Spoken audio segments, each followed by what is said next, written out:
Olá, tudo bem?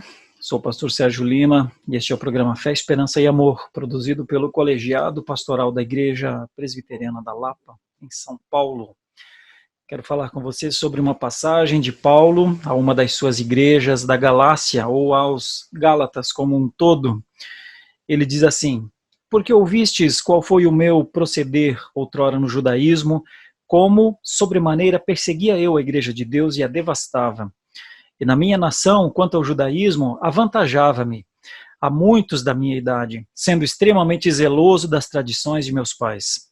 Quando, porém, ao que me separou antes de eu nascer e me chamou pela graça, aprouve revelar seu filho em mim, para que eu o pregasse entre os gentios, sem detença, não consultei mais carne e sangue, nem subi a Jerusalém para os que já eram apóstolos antes de mim, mas parti para as regiões da Arábia e voltei outra vez para Damasco.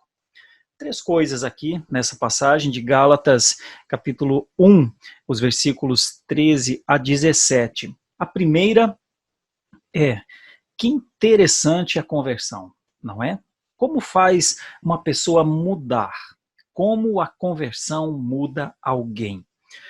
Aqui Paulo reconhece que havia perseguido a igreja de Deus. Olha, ele usa uma palavra forte, ele devastava. A ideia é destruir mesmo. Entrava nos lugares de culto, prendia, e com isso, dentro do judaísmo, ele alcançava grande honra, né? Todos, inclusive, diziam que ele era um homem zeloso, ele é da tribo de Benjamim, então ele está sendo muito reconhecido pelo que faz.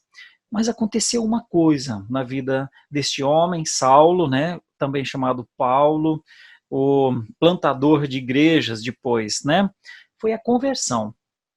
Então ele relata isso, ele diz, olha, a minha conversão se deu assim. Primeiro ele reconhece que ele foi chamado antes de ele nascer, ou seja, a salvação é dada por Deus não mediante ou de acordo com a decisão das pessoas. Ninguém tem força para resistir a Deus, a graça é irresistível. E ele diz, olha, eu fui chamado por essa graça.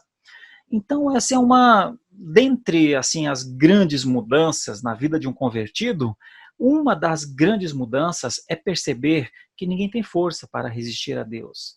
E então, quando compreende que é a graça que atrai, aí dá para perceber o que é o amor de Deus, né? E Paulo ainda diz outras coisas aqui, ele não diz que somente que a graça o chamou, mas que Deus revelou Cristo a ele, ou seja, Cristo foi mostrado, o Espírito Santo fez isso. E para Paulo, e como para todos nós recebemos Jesus, entendemos que ele é o nosso Salvador, e a partir daí nós pregamos a Jesus. Essa é a grande transformação do apóstolo Paulo, e então ele começa a pregar aos gentios, abandona aquele sentido de legalismo, de isso pode, isso não pode, isso pode, isso não pode, passa a viver numa perspectiva de graça, humilde, inclusive, porque no primeiro momento ele nem se reúne com os já chamados apóstolos, e olha que coisa interessante, ele vai fazer missão, ele vai para a Arábia, né, e ele vai para Damasco. Interessante, não é? Porque ele estava indo a Damasco na sua conversão, para prender os cristãos. Agora ele vai a Damasco para libertar os cristãos. Veja que situação maravilhosa a conversão proporciona. Bom, isso deve ter uma aplicação para nós. A pergunta simples é: eu e você já fomos convertidos? Perceba uma coisa comigo, não é você ou sou eu que se converte. Nós estávamos mortos nos nossos delitos e pecados. Quem nos converteu foi o Senhor.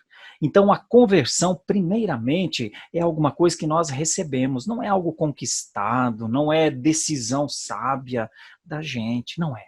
É Deus por misericórdia que nos converte. Então, uma das coisas que a gente pode avaliar é: eu já fui chamado?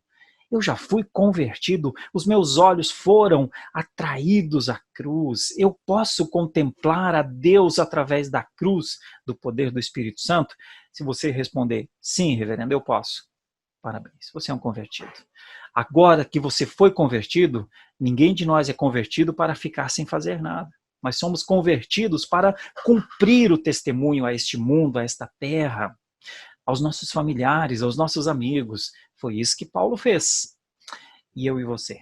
Fazemos? É importante responder isso com honestidade e reavaliar o nosso procedimento de convertidos ao Senhor. Este é o exemplo de Paulo. Sigamos exemplos como o de Paulo. Deus o abençoe em nome de Jesus.